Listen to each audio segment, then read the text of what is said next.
Real vibes, real shit, real stories. Come get a bite at the Lunch Meat Podcast. Tori RX, come and follow my team.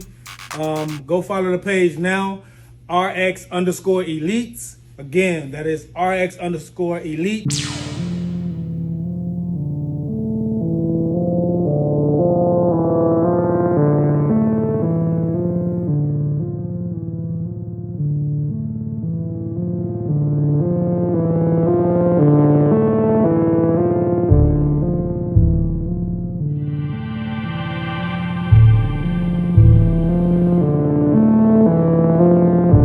Podcast, and today I'm here with the Miss Beautiful Tori of RX Elites Barber and Beauty, one of the best shops in Atlanta. Thank you for coming on my show. Anytime. You know, Pleasure. It's amazing to get you on. You know, you busy woman, Right. busy queen woman. I'm so busy, y'all, I swear. So she's a very talented individual. She's mastering in crafting, braiding, and Everything. and beautician, everything. I'm a master cosmetologist. I've been licensed since 2009. Okay. Probably like a year after I graduated. I'm a 80s baby, so it is what it is. Okay, we got a lot of 80s babies inside here too. Yes. All right, so you know, I feel like y'all make me feel like a baby. Like that. Now, Yeah. You in the 90s? Yeah. It's okay. Yeah, It's all right. I'm a 90s baby. It's okay. But anyway. I mean, I almost made it to the 90s, but I didn't. Okay, she 89. I don't want to say 89. And in December, I'm serious. Like, I almost made it. I didn't make it. You almost part of the great decade. 80s is the best. It's the best. But here on this show here, I like to get indulged into people's lives, the jewels, the blueprint, how to create success with people who want to be like you one day. Okay. So what I like to get started with is your childhood and how you grew up. So I was born in Hawaii, raised between Philadelphia and Georgia, graduated from Baldwin High School, that's in Milledgeville, Georgia. I went to, since I was about let's say 9, I've been on other people's hair, but I started my siblings' hair when I was about 6 or 7. And I started Barbie dolls back when I was like 4, 5, 6. You know the Kevin dolls? Like I started that. So I started taking those loose and like doing that. But for the most part, like hair has just been my thing. My aunt did my mom's hair one time, and I was on punishment, y'all, believe it or not. And I had to sit beside my mom, like, and my aunt. So everybody else was playing. So I just saw something. I was like, oh, this is dope. If I have to sit here, then I need to learn something. Right. I was just that child. Like I just couldn't sit down without doing something, you know. So I was like, okay. So I sat there and took mental notes, and I'm a visual learner. So what I did was I saw my aunt do my mom's hair, and I took it upon myself to go home and take loose all my Barbie dolls. Oh my God! Like, all right. All of them. So that's when I discovered the inside was like bald in the middle. I was pissed, but I learned to get over it. Different hairstyles, changed with the clothing. You know, like that's how I did everything. So when I was about like I said, about 9, Right. I started doing other people, like people Real were literally life. like booking me. At 9 years old. Yes, at 9. Damn, you should be on one of those little talent search things. Go ahead. I know, I probably should, but I mean, it was just a thing. Like it was very relaxing for me. Stress and anxiety was like really big. Like, you know, growing up, but just other reasons. That's another day, another dollar. But it's something that helped me. Like I did sports, and I just sat back and I just did hair. I love to create. And my sister, we're 11 months apart, Coretta. So everybody who knows us, they know that she had like the flyest hairstyles. She just, every single time she wanted something new, she got her hair done every week. Growing up, it was 4 girls, 1 boy. So I did everybody's hair, plus my mom's, and my aunts, and my grandma's, like, and my cousins. Like I did everybody's hair, like in the family. And then my aunt taught my cousin. So it took like a little bit of stress off me so I could take other clients. But yeah, I definitely like took people at like 9, 10, 11, 12. You know, a normal teenager would be outside. We out there riding bikes, popping wheelies. Trust me, I played a lot, but I was about my money, like real early. Like I was really about my money. So if I saw something I wanted to try, hey sis, like let me do this on your hair. She's like, okay. I'm like, wash your hair, take it out, make sure it's done. Bet. Did that too. Then I would try on my hair about, around the same age. So this side would be great because I'm right-handed. Yeah. And this side would look like trash. So I had to perfect this side to make it look like this side. And that took a little bit, but it's just dedication and just like, you just gotta keep going. You just can't give up. I wanted to give up, but I was so frustrated. So that's how I became, like, I know where someone is on my head because I know where I part. Like, I can stand there and do my hair without looking, literally. Like, and it's been like that for a while. So that means about 11 years once I retire, you know what I'm saying? I'm gonna grow my dreads, right? So I want to die with long ass dreads to my ankles. Do what you do. I'm coming to you about 11 years. All right, cool. That's Cool I mean, beans. I'm starting my life, so you know, it's my journey, y'all. You know, about 2 weeks in. Yeah. It is patience. You know? Okay. I started off with like relaxed hair, a lot of braids, of course, but I did relaxed haircuts, color, young.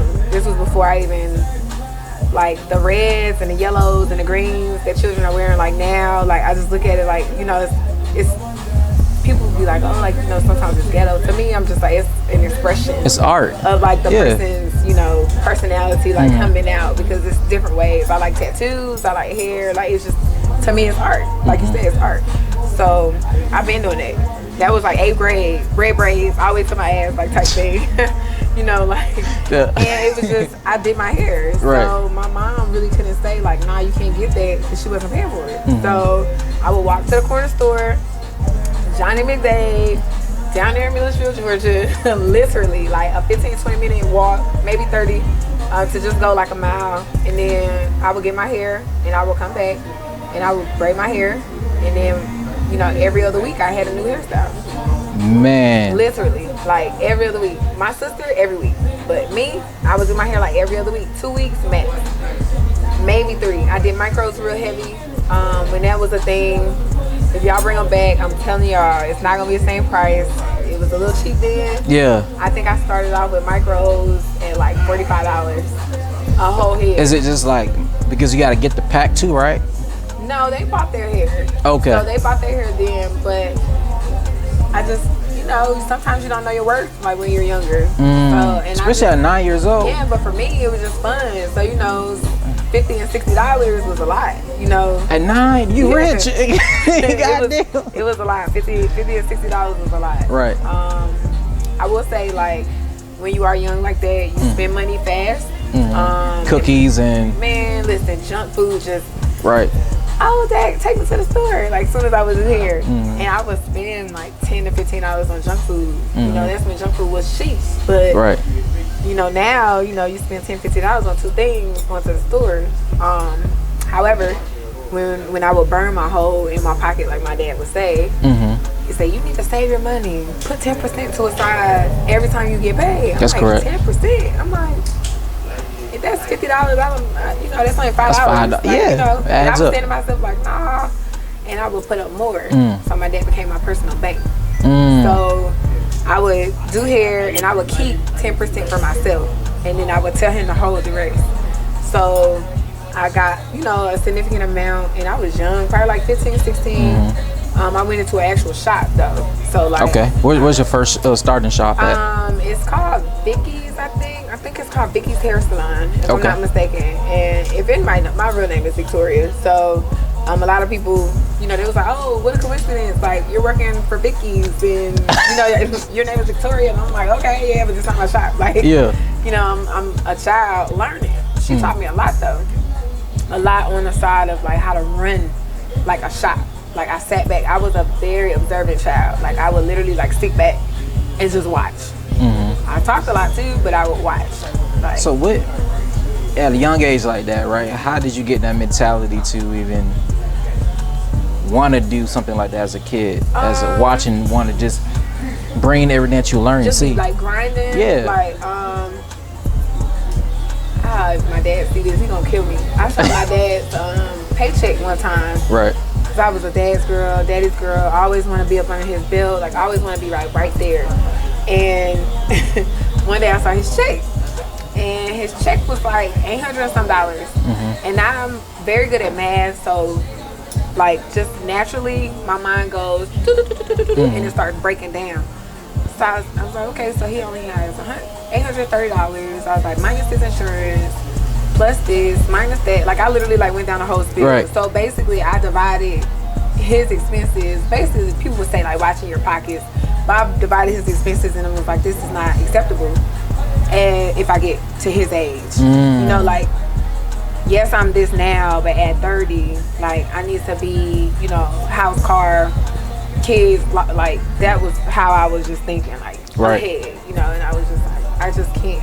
So every day, I put in the back of my mind like it's grind time. So I'm a person like I like to get money, and I spend less, but when I spend, I spend. So yes, restaurants and food. I want to be able to spend just recklessly if I want, you know, and to get whatever I want. Because growing up, you don't have certain things because it was so many of us. So we didn't have like what everybody else on the block maybe had. Not the new Jordans, not, you know, the best clothes. I mean, we were great, but as a child, you become ungrateful because you see other things. You see people moving and stepping a certain way. Like, hey, I'm trying to get there. Like, how do you get there? When I saw the amount that my dad made, divided it by 5 and times it by 2, I was like, that's not enough money. Like, because 2, what I'm saying, like 2 incomes, like him and my mom. I just went down the whole solution, like a solving problem. And I was just like, I can't. Like, at 30, I need to be here making this amount of money. So the amount that my dad made when I was probably like 9, I maxed out at that before I was 21. Right. Or 22.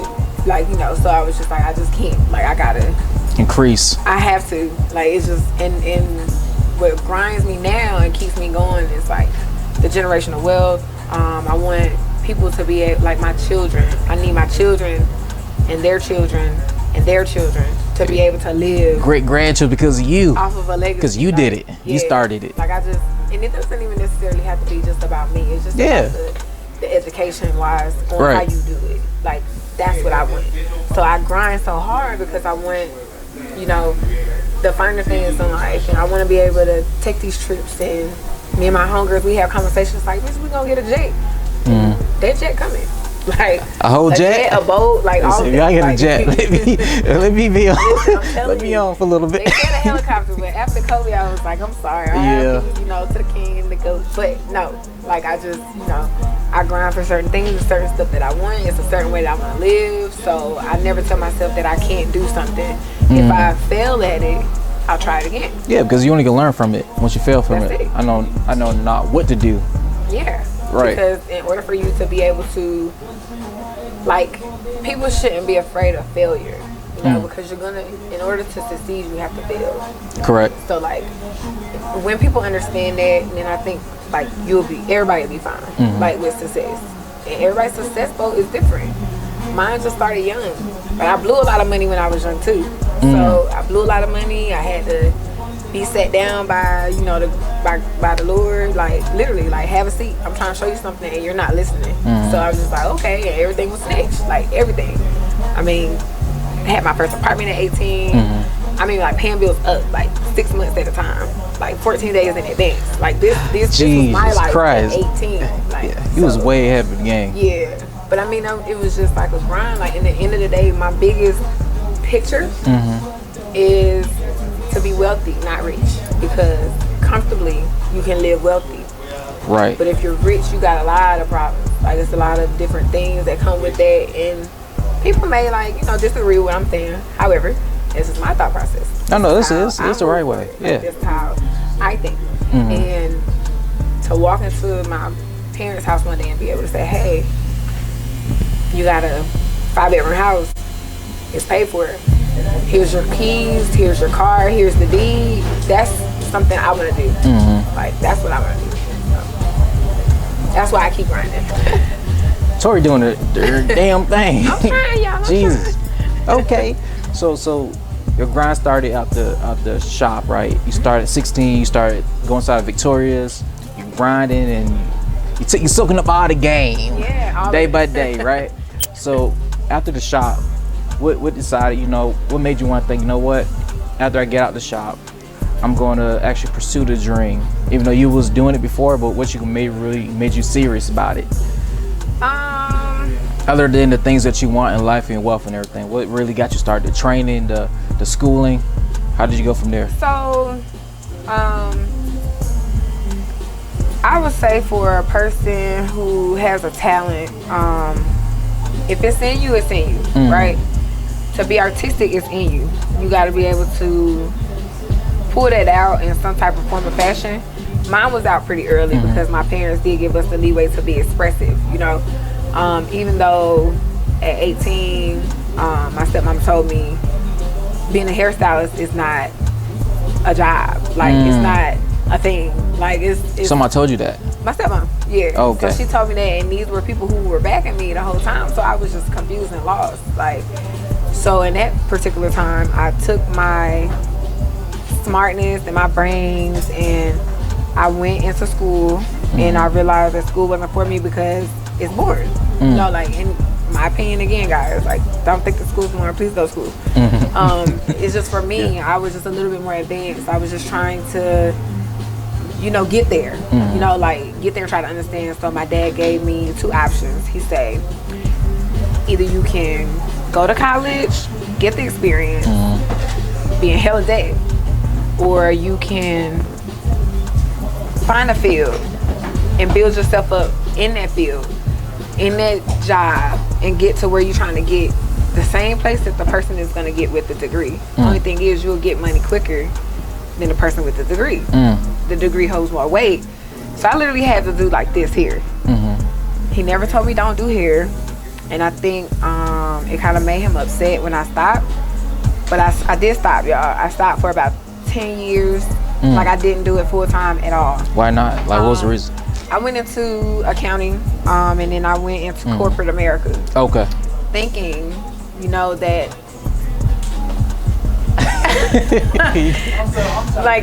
thinking that sorry, y'all. Thinking that that was the right thing to do, without really thinking what did I want to do. So years and years you're there, you're trying to conform. I'm so used to not listening to nobody, and I'm waking up when I want to. Mind you, I'm 15 years old. On the weekend, I'm getting up at 7:30, 8 o'clock in the morning to do hair. You know what I'm saying? I'm working 16-hour shifts because I got money to make. So when, for me, it was like, okay, you're out of high school, you know, you got real bills. Maybe mom was right. You know what I'm saying? Like, maybe doing hair is not the thing, you know? So I was like, okay. Didn't do that. Found my other way, and I got into a job, had 2 jobs. I always was a hustler, so I always had multiple jobs, and did hair on the side. Came to Atlanta and was afraid to step out on a platform. So when I got here, you kind of become stagnant or you hide. So for people who's coming now that I know has a talent, I push them to further extents than they can ever think that they can go. So you don't even win down here. Because Atlanta is, you know, the heart of greatness, especially for, you know, people of our color and our culture. But at that point in time, I didn't have nobody to guide me. You know, it was a lot of things going on in my life that wasn't aligned, and it's cool. I just had to try to figure out how to get there. Had an opportunity to work in a shop when I first got here, but what scared me was I didn't have clientele, and he said that booth rent was like $250 a week. And I was just like, a week. God, you know, at 19, you what? Like, you know, and it was just like, yeah, we don't get your clientele for you. Like, you kind of like do it yourself, but nobody taught me. Nobody said like, hey, like, let's go out and pass cards out. Like, what is it and why you don't want to do this, or what are you afraid of? At that point in time, I was afraid of failure. I didn't want, you know what I'm saying? Like, I didn't want to step out there, get booth rent, can't afford to pay for it, or do one head and then now I gotta, you know, it's just that turnover. Like, I didn't want to have to do one head a week and then like I didn't have it.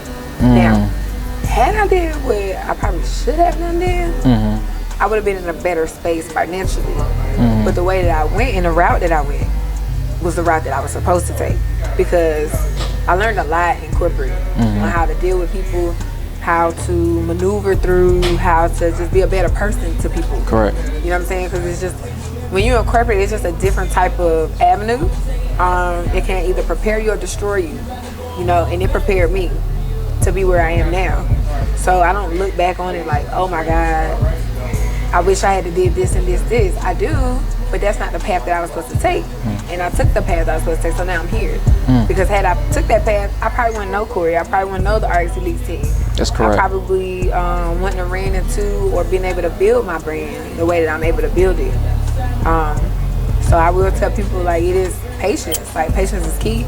If you confused, listen, my DM is always open. My telephone number is on my Instagram. If you have a question on how I got somewhere, like, please, at Instagram, like, at Tori_RX, DM me. Like, I am not a person to be like, oh, I'm here and I can't help somebody here. Like, no. I want you to surpass me. Because if you surpass me, I did something good and I did my job. So, if I can help people, like, that's what I want. To be able to help the next person get to the next level. And if you're younger than me or older, it doesn't matter, because sometimes older people still need that push. They still need a push. That's very true. They need the push, and that's okay. Yeah, like, that's fine. It's okay. However, I'm here. My DMs are open. My phone, that's a business line. Call it. Like, you got questions on how I did it, how I got there. You need to write a paper or something on how somebody got there. Like, no, I'm just saying. Like, I had people come in. Some girls did in my DM. She was like, "Hey, I gotta write this for cosmetology school." We had to reach out to a cosmetologist on how they did this and how they did that, and I answered her. Like, she was like, "Thank you for answering." So many people wasn't answering. I'm like, "No, like, I don't have anything to hide." So yeah, like, let's go ahead and get with it. Damn. Okay, Tori. Shit. I mean, look, I got a few connects for you then. It's a couple billion people on this planet. It is too many heads, and it's only 24 hours in a day. I need 8 hours of sleep, and I need to be able to eat and everything too. I can't do everybody's hair. I cannot. Like, it's just, that's selfish of me to say, yeah, I'm not gonna pass money on to the next person. I just can't make that kind of money. Like, you know, I mean, I can. I just don't want to be selfish. I'm not a selfish person. Not when it comes down to, like, people excelling, like, especially not in our community. Like, nah. Like, it's just. That's all. See, Atlanta's different. Yeah. Charleston, we're getting there in Charleston, like, helping each other up now. Yeah. But Atlanta, when you come here, it's like, hey man, help me, help you. Benefit off each other. Yeah. And that's how it is down. That's why I love it. Yeah. But your challenges. So, what's your challenges in this career, great career of yours? I would say, like, more so in the beginning, it was like my attitude. It was more so, like, the communication. Like, right now, I don't have a website set up. I'm working on it, guys. I swear I am. I'm so old school. Like, I'm by pencil and paper. Like, that's how I like to see my stuff. I like to be personable with my clients. I don't like for somebody to have the book and then when you get here, it's just awkward. You know, like, I haven't even talked to you. I don't even know who you are. Like, I can't even grasp, like, your personality, your energy, like, things like that. Like, so, like, I still like to be, like, hands-on. And I would just say, like, you know, me becoming frustrated on smaller things. You know, I'm learning. Like, Corey has helped me a lot. Like, he's like my brother, like, for real. Like, the brother I've never had. Like, he has helped me on a lot of stuff. It'll be a lot of things I'm about to, like, oh, just don't stick it in. You know, he'll be like, G, calm down. He's like, yeah, you know what, you right. You know, like, you right. So I think that's probably just like a challenge for me. Nothing really too tough on the client's end, because I'm a pleaser. You know, like, people complain about other folks, like, oh, well, my hair, I have to have my hair washed, blown dry, and this and this. And I'm like, well, you know, it just depends on where you go. You know, you might get that type of yay or nay. Like, you might get a better experience here than you will the next place. Right. But for the most part, that's probably about it. Like, I've never really had a person, like, complain to a point where it was just terrible. Or there's something I couldn't handle. You know what I mean? Like I said, I think corporate has prepared me for everything. For the stuff that I've been going through. You know, like, lately, I do appreciate all my clients. I do. All my new ones, everybody I can't get, everyone who wants to sit in my chair. I appreciate everybody. I do. So, okay. So your successes, though. So, how do you think you're successful in a way, and how could you tell someone how to be successful when they get started, and what's the steps, the blueprint? I was talking about this. I went home earlier and listened to Jay-Z Blueprints. I never heard it before. What? Yeah, I never heard you are tripping. I never heard Jay-Z Blueprint. So I went home. Cause I was talking about Blueprint all day. I must listen to albums. You know what I'm saying? So, what's the blueprint of becoming a successful master beautician? Some people. In your eyes. In my eyes, I think it's just like the dedication, determination. Like you gotta be motivated. You have to be a team player. You gotta be like a go-getter. Personally, like I would just think you gotta be hungry. You know, like if you're not hungry, like you have a lot of stylists that say like I do hair, Right. but I only do hair when I need the money. Like I'm not doing hair because I actually love it. Like I quit my 9 to 5 to come into a job and to set up appointments so I can deal with different people daily and be able to sit behind a chair and this all day. Like, all day, like the shampooing and this all day. But I enjoy it. I love it. So in order to be successful here, you gotta have a positive attitude. If it's negative, you can't allow somebody else's energy to bounce up off of yours.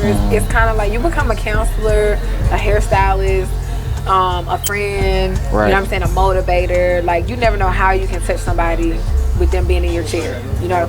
So in most cases, if people aren't, you know, too tough, I let them warm up. And it might take a couple of times that they come to you. It'll take a couple, Don't take things personal. Don't wear your shoulder on your sleeve. Is that how you say it? I think it's a heart. It's a heart on the sleeves. The heart on the sleeves. That's what it is. The heart on the sleeves. I still don't understand that. The shoulder. You don't understand it? I still don't understand the heart on the sleeve part. It's the same thing. Like what's you like? It's like you see my emotions type. No, it's like because I used to wear my heart on my sleeve and stuff like that. So like what it means is every emotion that you go through, you don't have to express it and you don't have to show it. So I can be boiling inside and I'll have a straight face now. Be smiling real hard. Like, you know, and the inside I'll be like, you know, like I want to just, you know, like that. And then in reality, it's just like, sure. You know, like, sure. Like, or not taking things personally or, you know, when you're in an environment like this, people are going to say things, they're going to try you, and you can definitely be super professional without being nasty. You know what I mean? Like, there is a way that you can definitely check a person without getting gangster, you know, like bucking up at somebody or raising your voice. Just using your words. You know, you don't have to. You can just be very expressive. So I would just know what you want, set your goals, and positivity, like, please, positivity goes a long way in this industry. Know who you're dealing with, kind of like do research. If it's something you want to learn it. Like, don't say, hey, I'm going to learn this, and then, you know, 2-3 weeks and months have passed and you still the same old thing. Doing the same thing. Like, you're like, okay, so same ponytail. Yeah, that. Expand your horizons. Right. If you're good at one thing though, you can stick to that, and I'm learning here that can be perfected, you know, because my clients held back where I was. They knew I could do everything, or they would ask because they know that I do hair. Here in Atlanta or anywhere else that you go now, when you're adulting, you know, like this is because when you're younger, it's different. You know, like everybody who's coming to you is like classmates and family and stuff like that. Here you're building, or wherever you step out to, you're building more of clientele. Right. Like strangers, complete strangers. So if you're learning men, you need to, hey, I do braids. Like a lot of people say like, oh, I didn't know you do sew-ins, or I didn't know that you do color, or I didn't know that you did this and you did that. And I'm like, I do everything pretty much. I don't do laces, y'all. I will. What's laces? You know, like the wigs that a lot of women wear, like with the glue and all that. I'm still with. Okay, well, you know, I'm still, you know. I think the crowd knows. It's hard to explain because I don't have one on, or you know, I would like slide it back a little bit, you know, to let you see. But I don't do laces, so it's certain stuff I don't do. Like I don't do laces, I don't do relaxers anymore. I don't do texturizers, like nothing dealing with a hard chemical, nothing pertaining to pulling hair out. Like I don't do anything dealing with that. You have people who are good and may or may not. Your hair may or may not grow, like may or may not fall out, but you can't guarantee it. I don't offer anything that's gonna put strenuous like on your hair because I like natural, healthy hair. Like So like, how do say say someone like a woman's edges is burning and whatnot, is losing her edges? How can they prevent that from happening? Edges. Let's talk about the edges, y'all. Women can lose edges on so many different factors. It could be hormonal related. I'm sorry. It could be chemical related. It can be tension related. It's just so many different variables, right? So if a woman is losing her edges, you need to check to see, woman or man, you need to check to see if the hair follicles will still be able to produce. How you do that is you look on the scalp, you see if you can even see follicles, which is tiny little dots, and it's very hard to see. You just gotta really look. And if you can see, like the little holes, they would say, in the skin or on the scalp, then the hair can still grow. If it's like baby's ass bald, like what people say, like literally like super just smooth and bald, more than likely it's not gonna grow back. The follicles have been damaged any type of different ways. Sometimes when you snatch hair, it's like, think about getting waxed. Y'all don't get waxed, but if you did, What? I'm saying like like if we get the eyebrows or the mustaches and people get the chins and just hair just being removed off the body, period. If you sit here and put something here and it snatches, and it keeps snatching and snatching and snatching, eventually the follicle is gonna be like, I ain't gonna grow back. I don't wanna grow back. I'm not gonna slide back through. The skin is gonna close back up and you're gonna be able to get it through. If there are pores, you can use like peppermint oil, eucalyptus. I would be careful with these essentials though. People do not just take it upon yourself and just be mixing stuff. You don't necessarily need to find a chemist, but you do need to find like a product that's an even balance. It can burn you, so you gotta do strands. It's just so many different things. There's so much stuff that you can do. You just gotta basically like bring the blood flow back to that particular part, with the massaging and putting the oils on there and making sure you're taking the tension off of the hair. So then if it is pulling out on one side, like let's just say, I have a patch over here, but it was hormonal based. So I'm not bald headed, but I know that, it's there. So I'm like, okay. Took my sew in out and was like, I'm not gonna do the sew in anymore. I'm gonna just wear my hair for a little bit. Right. I'll probably wear my hair down, do like little simple stuff. So you do protective styles, you do different little things to try to like mask it or to get it to like grow back. And it grew back. I had some oils I mixed together and I just massaged it, put it on my hair and kind of like massage it through, and eventually it'll grow. There's a lot of different products out there that you can use. Again, you still just keep it moisturized. I wouldn't say necessarily about just the moisturizing. It's about the tension and everything too. So even if you moisturize it, it doesn't necessarily mean it's gonna grow back. You have to be able to feel it. If you're putting something on there and you really don't feel the tingling sensation, an old remedy, y'all. Let's just cut this. An old remedy, sulfur 8 and tar grease. Sulfur 8 grease, tar grease. Get half and half. Take half a scoop, or if you do take a spoonful, put in another container. A spoonful of the sulfur 8, a spoonful of the tar grease. Mix it together. Put it on your scalp. You'll feel the tingling. The tingling is bringing the blood flow back. So that's an old remedy. My granddad did that to us like a long time ago. So that helps you grow hair faster? It grows it back. Grows it back. I'm not saying faster because everybody is different. Okay. I just know that my sister at one point had a patch, bald, super bald. But I mean, I saw the follicles. I knew that they were still there, but it was bald from somebody put her hair out during a fight. And she literally, my granddad mixed it together and literally like 2 times a week he'll put it on her hair. And before you know it, it grew back and caught back up with her hair before I could even like really blink my eyes. This was back when I was young though, y'all. So, you gotta kind of, now it's, the oils and it's this and it's so many new things. It's 2021.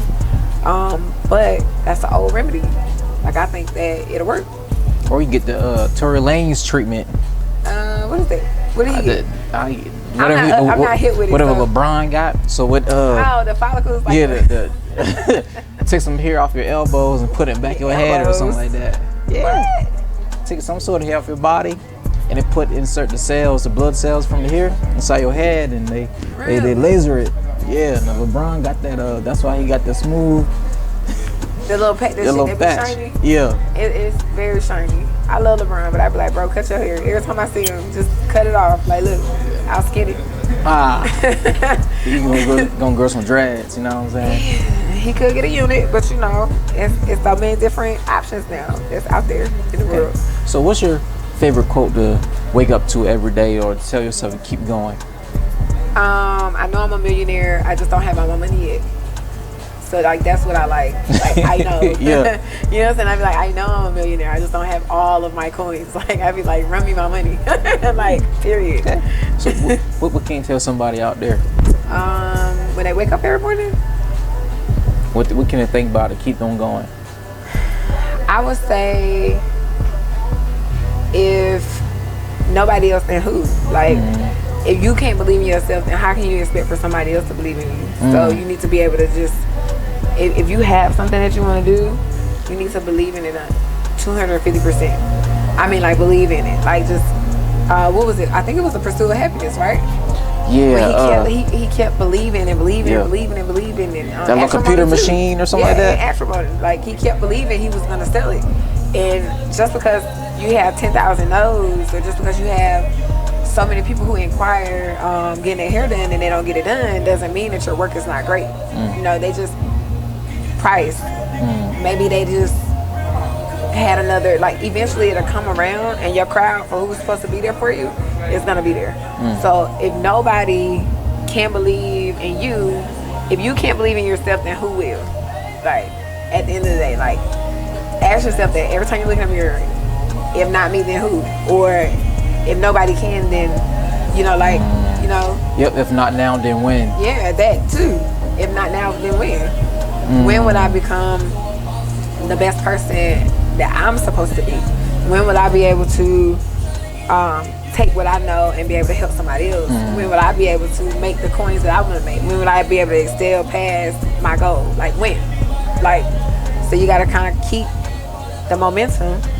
And I would say like probably maybe like wake up instead of listening to like rap music and stuff like that, like educate yourself. Listen to something motivational. Listen to Think and Grow Rich by Napoleon Hill. It's audible. Or you could do like motivational Eric Thomas. Yes. Like literally you can wake up to that and I'm telling you it will empower you to another point where you'll step out of bed, throw your, you know what I'm saying? Like just you just feel like you hopping into a suit and you get into the work and you gonna get it done. I think. Yeah, you think right. Yeah, you're right. So just stay motivated. Like just don't, if you fall short,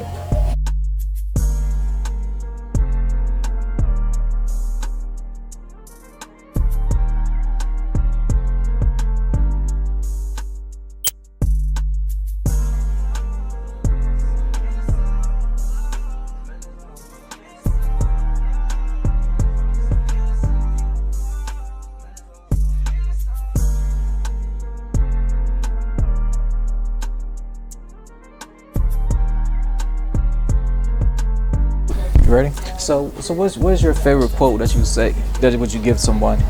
I would give somebody like if you don't believe in yourself, then who?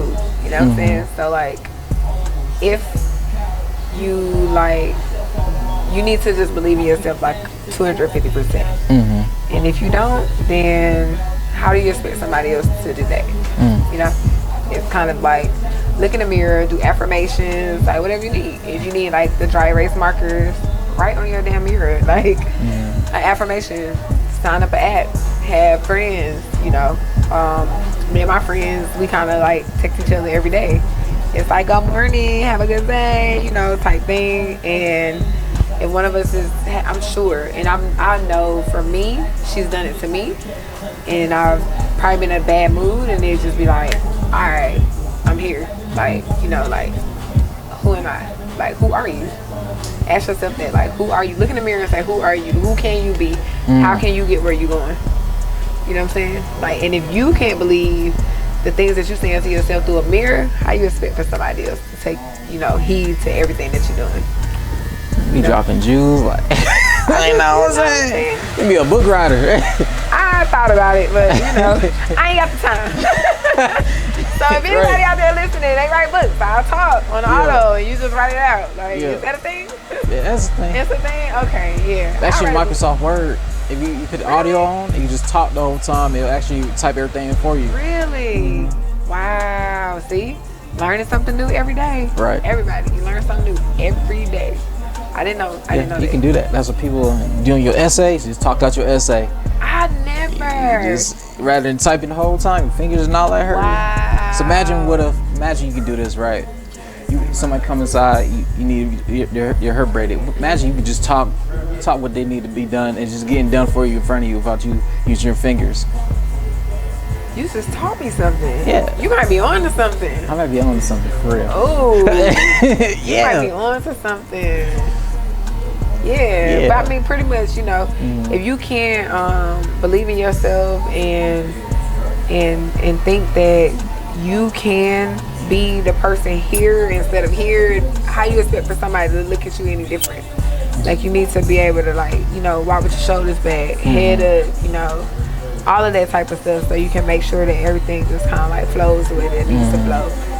Surround yourself around good people, have great energy, be receptive to the things that you're trying to learn. Like, just make sure that, like, you just opening everything, just be able to open up, to different mindsets and just a lot of different things that like kind of goes on in the world. But the first thing that I think that everybody should do is look at themselves in the mirror, and if it's something that you want to do, like, if not me, then who? Yeah. If not when, what you say? If not now, then when? Then when? Yeah. Because before I battled with quitting my job, that's a lot of, I was standing in the mirror. I would literally like be in the mirror. Like, if I don't do it right now, so I set a date, but luckily like everything just kind of like flowed the way it was supposed to flow. I set a date to not retire, to resign from my old company like June of last year. Right. And I ended up leaving like February, March. Right? Yeah.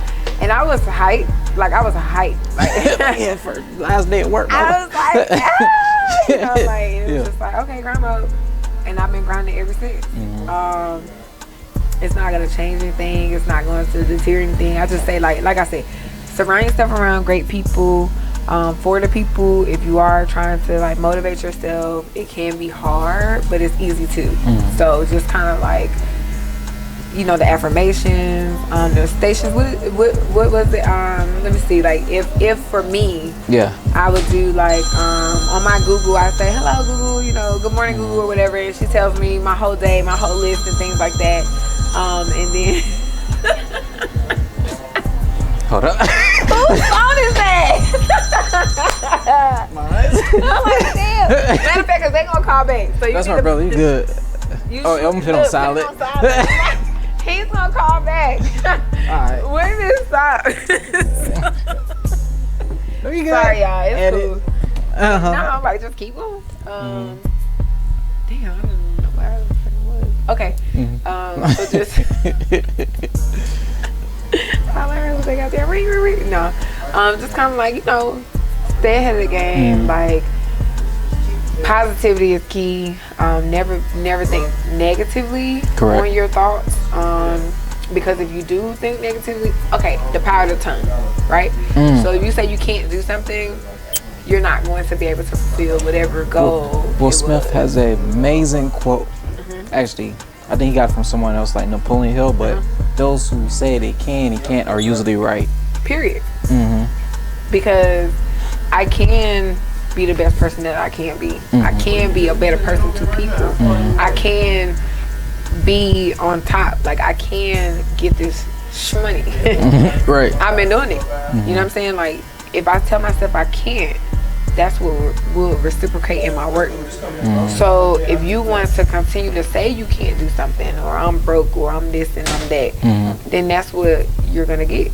So if you, as long as you're, I can, I will always, you just gotta kind of like, when you wake up in the West, splash your face, First of all, get out the bed and drink water, okay? Drink a whole bottle of water because it's going to get your blood pumping and it's going to get them cells in their mind going, okay? Water. Then go into the mirror and then tell yourself, like, if not now, then when? Right? And then tell yourself, if not, if I don't believe, then who? You know, who will believe me? Like, who's going to believe you? Would you believe me if I didn't believe myself? Probably not. Right? No, I'll probably try to motivate you to believe in yourself. You would try, but eventually, if you can help yourself, then. For me, I think it's extremely selfish for people. Bro, I'm sorry. I'm like, I think this. No, you get. No, time out. Like, okay. Yeah. All right. So like, you be like, all right. Devontae. No, you good. It's me at this point. Sorry, y'all. No, but yeah, just it. I'm like, I lost my train of thought out here. Yo, like, yeah. Like, sorry, y'all. I get distracted. I don't think I have ADHD, but I definitely think my attention span is very short. Yeah. Like. Unless you do some artistic. Yeah, so it's kind of like, you know, you gotta be in a groove, you gotta just, But I just think that, you know, if you empower yourself, empower people, you're gonna get that same type of energy back. Friends, like you stated earlier, you know, this is the city where how can I help you, help me type thing. It doesn't necessarily have to be that selfish, but it is. However, everybody here is willing to help you as long as you are an asset to them. Correct. And they will help you to an extent if you're not an asset. However, how can you be an asset to yourself? And how can you be an asset to everybody else instead of a liability? So if you ask yourself these things, like when you wake up, like it used to be, I used to wake up and how can I get more money? How can I be a better me? How can I be nicer to people? How can I not have an attitude?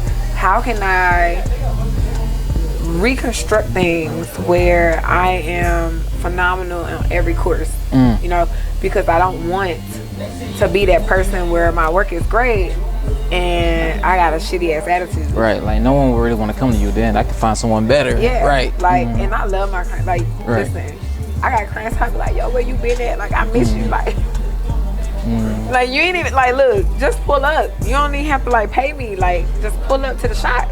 I just want to see you. Right. Like, I want to see how you doing. And I check on my clients.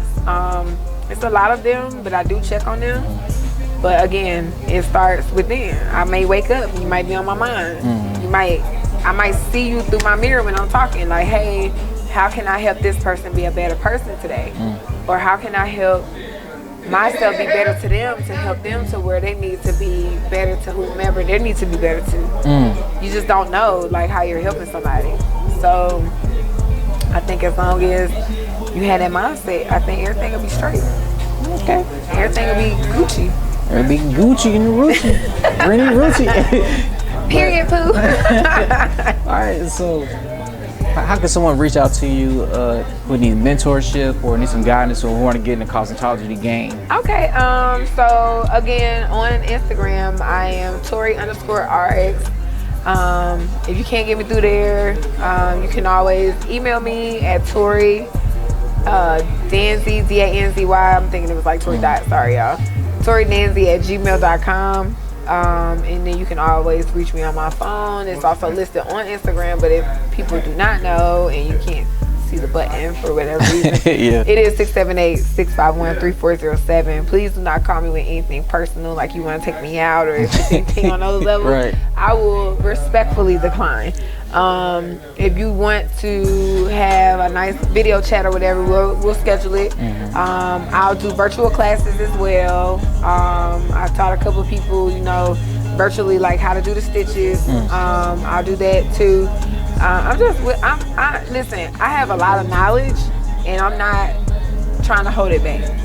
Like, I think that the success for a millionaire, billionaire, however it is, like, you have to be willing to share information. Correct. Because it's a lot of things in the world that a lot of people don't know, or they might know something more than you or whatever. And as long as you know, you guys are, hey, what's up? Like, I got this, like the insight, like, hey, you seen the stock? Like, you know, like stuff like that. Because this is stuff that I talk about when I'm in my chair. Right. Like, if you're in my chair, it's like the property, the stocks. Like, have you checked this out? Have you did that? Have you did this? How you did? What are you doing for a living? Oh, you want to do that? Okay, great. Like, let me tell you how you should do this. You should do this. Like, just on my perspective. Not saying that you should follow my guidelines, because I'm no professional in that type of field. Right. But all I'm saying is, at the end of the day, like, just make sure that you come first and you stand out and you good. Okay. Well, thank you so much. Always. You know what I'm saying? Always. Hopefully, again, you know, I've been on that jet. Yeah. You know, the episode of the jet, like, you know what I'm saying? Pull up. Hartsfield. Period. But thank you so much. Hartsfield, because they don't have jets. You have to be at like a private one. So maybe over there, like, I think it's over there off of Buford Highway and somewhere else. Duluth has one, Buford Highway, I think they have one. It's like a private place, but that's where they fly into. Yeah. No wonder. You know, I know a couple of things. You know what I'm saying? No wonder why so much. Gwinnett County's popping like that. Yeah, they're not in Hartsfield. Like, no, that's the major port. You know, for airplanes. Maybe one day it will be RX Elite airplane, but who knows? Hey, that'd be dope. That shit would be dope. I'll catch a hop with y'all, boy. Oh my god, that would be lit. But you know, you heard it here first. It is your girl Tori _RX. I'm here at RX Elite. We're at 153 North Avenue, Northeast. The whole team is lit. Come holler at us. And that concludes everything. Thank you so much. Thank you. I'm like, and cut. Didn't get for the and cut. That was good. Did not. First got it. Yep, okay, because I'm like, because if this time. Real vibes, real shit, real stories. Come get a bite at the Lunch Meat Podcast.